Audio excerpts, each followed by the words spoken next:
Нет! Прекрати!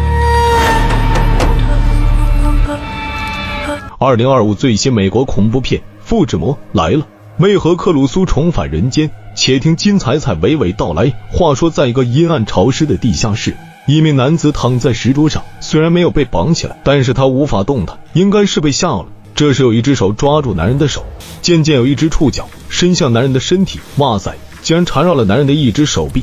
随着反复摩擦的动作，质地粗糙的触须如同软锯般高频震动，约莫10几秒后，伴随着黏腻的撕裂声，男人的右小臂整个脱落下来。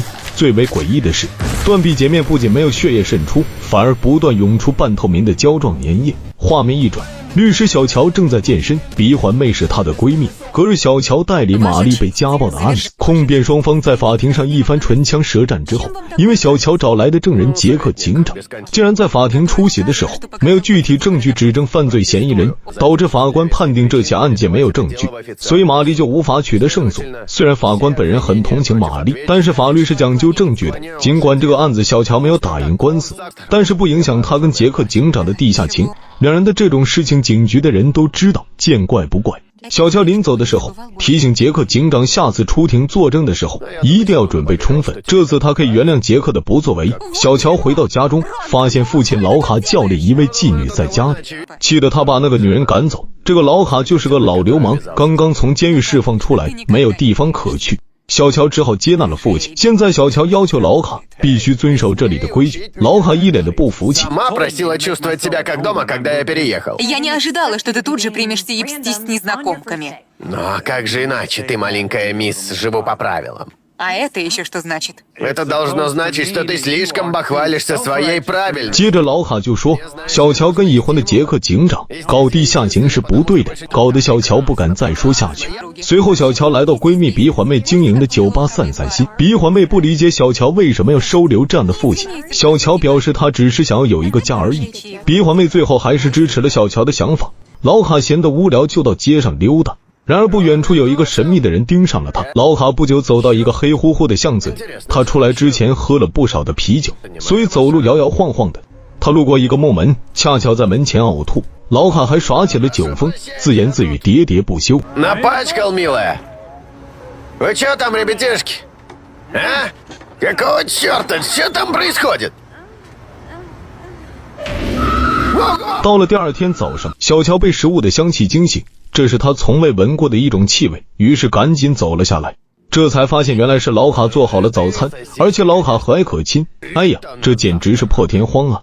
老卡做的是香肠卷饼，是一道墨西哥早餐。小乔一股暖流涌了上来，顿时感到家庭的温馨。小乔就想知道老卡为什么会变成这样。老卡表示自己想明白，应该尽到做父亲的责任。小乔开心坏了，拿着早餐回房间里吃，因为他还有一点工作需要边吃边看。可是小乔在网上看见杰克和那名犯罪嫌疑人一起合影的照片，顿时明白自己被杰克骗了，于是气冲冲地去找杰克算账。两人在办公室大吵一架，原来是那名犯罪嫌疑人提供了一笔竞选资金给杰克，如果从法律上来讲，好像这个也不违法。小乔只能发发脾气而已，最后喘着粗气离开了办公室。另一边，老卡正在刮胡子，由于不小心割破一点皮肤，没想到居然流出黑色的液体，而且非常的粘稠。老卡吓坏了，不停地用纸巾捂住伤口。恰巧小乔回来，听见洗手间有一些莫名其妙的动静，这时老卡受不了，那个伤口看起来越裂越开，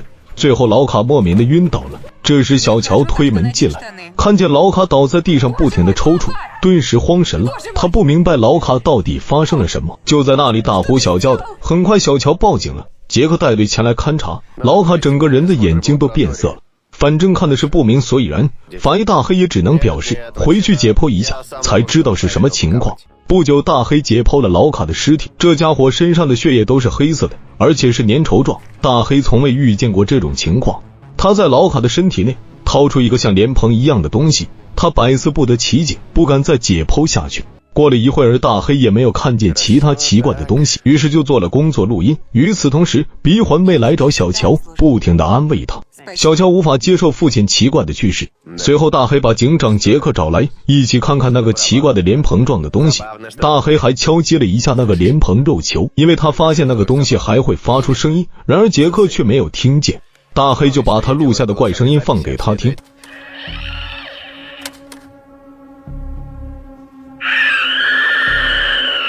大黑得出的结论就是这个器官是基因突变的结果，功能上是用来沟通的。大黑觉得人类在未来的某个时间里将会完蛋。杰克听得自然是一头雾水。杰克走后，大黑继续对这个脸膨胀的肉球进行研究，接着他发现这个东西好像用超声波对外联系，于是他拿起手术刀进行解剖。他感觉这个东西像是雌雄同体，同时有一点像螳螂某些行为，一旦繁衍后代之后，雌体就会把雄体吞噬掉。另一边鼻环妹和小乔聊得很晚，喝了不少的酒，然后就在沙发上睡去。半夜小乔突然被鼻环妹的尖叫惊醒，她似乎受到手机某种不明来历声音的侵扰，吓得鼻环妹就像落水狗一样的逃跑。半夜有两人陆续来到一个房子的外面，里面的平头哥正在利用电脑赚钱，开心的不行不行的。突然有怪声传来，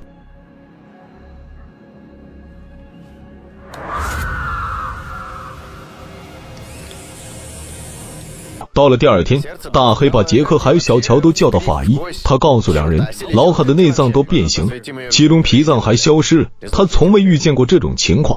杰克还是比较镇定，小乔就已经撑不住了。杰克就让他直接把结论说出来，于是大黑就拿出一块白色的布，上面有一些奇怪的图案。小乔非常的惊讶，问那些是什么。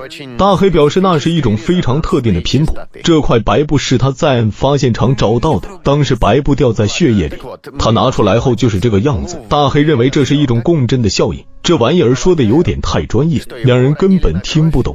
大黑接着表示，这些频谱竟然可以移动物体，他觉得这是一个伟大的科学发现，感觉他好像将会得到诺贝尔奖似的。尸检的事情就暂时告一段落。小乔就来到酒吧看看鼻环妹怎么样了。鼻环妹表示自己已经没有事了，可是小乔心情还是很糟糕。就在这时，老卡以前找的那个妓女打来电话，意思是说有东西要交给小乔。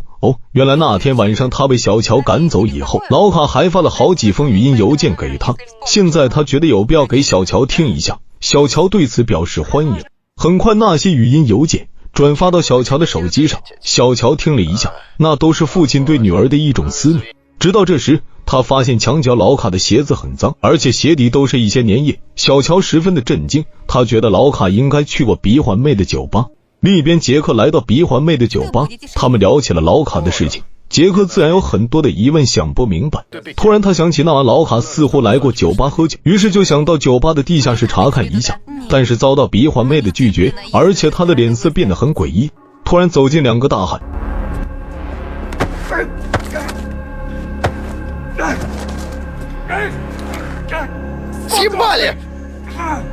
竟然还能把杰克打倒在地。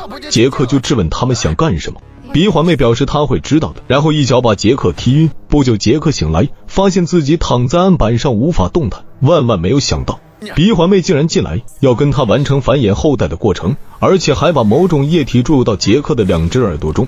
鼻环妹的眼睛变得乌黑，而且从肚脐眼伸出一个细长的触角，然后发出诡异的尖叫，感觉像是发出一种特殊的频率。果真在墙角里的地面上出现了一些怪异的情景，接着一些奇怪的东西从鼻环妹的身体里长了出来，接着那个东西竟然发育成一个被胎膜覆盖的人形物体，最后有一个人从里面钻了出来。另一边，小乔拿着那双鞋子来找法医大黑，他听见里屋有一些奇怪的声音，于是走过去一看，大黑已经七窍流血，暴毙身亡，吓得小乔撒丫子就跑。其实大黑头部附近出现一些奇怪的图案，画面一转，在酒吧的地下室，鼻环妹正在折磨老卡，难道他还没有死吗？那么之前那个老卡又是谁呢？突然鼻环妹伸出怪异的触角，让老卡不要说话。就在这时，小乔跑到了酒吧，可是大门早已被锁死，小乔只好走到后门，他看见了那个木门，于是走了下去。七拐八拐之后，他似乎来到了酒吧的地下室，走过几个通道以后，他看见鼻环妹正在用那些触角折磨父亲老卡，地下都是番茄汁，吓得小乔不敢吭声。然而鼻环妹却看见了他，这下小乔不跑还不行了。当他原路跑回街道上，正好遇见了杰克，而他就死命地抱住小乔。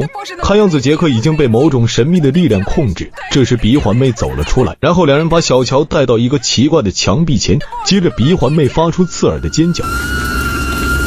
接着小乔就问这是为什么，原来鼻环妹曾经被老卡强暴过，她一度想自杀，于是漫无目的的来到一栋废弃的建筑物内，他被某种生物解救了回来。小乔就想知道那个东西是什么，接着墙面出现了怪异的一幕。Здесь она с самого начала. Разговаривает с нами, питает нас, направляет нас. 哇塞，这是克鲁苏大神了！当然，小乔不知道这是什么。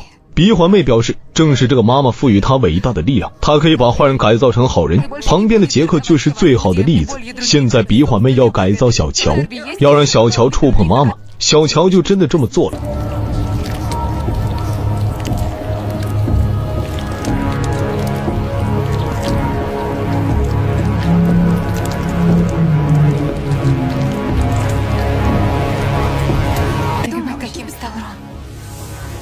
没想到最后一秒，小乔放弃了，然后抱住杰克抚摸了一下，他扭开了杰克的对讲机，释放了某种频率，然后把杰克打倒在地，逃离此处。接着真实的情况出现，他还是在地下室，刚才看见的都是幻觉，那些人包括杰克都是被吊打起来的。他想把杰克救下来，但是他办不到。就在这时，鼻环妹接连发出尖叫声，小乔就赶紧跑吧，没想到鼻环妹尾随过来。于是小乔不停地把酒瓶甩到鼻环妹的面前，然后用打火机点燃了这一切。